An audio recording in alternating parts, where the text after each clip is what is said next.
614 feet in centimeters. First of all, we need to know the value of 1 foot in centimeters. It's always 1 foot equals 30.48 centimeters.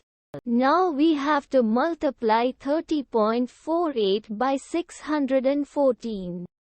Therefore, 614 feet times 30.48 centimeters equals 18,714.72 centimeters.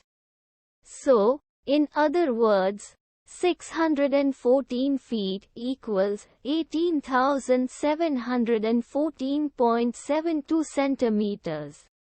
We hope you have enjoyed this video. Please like and subscribe to our channel for more videos like this.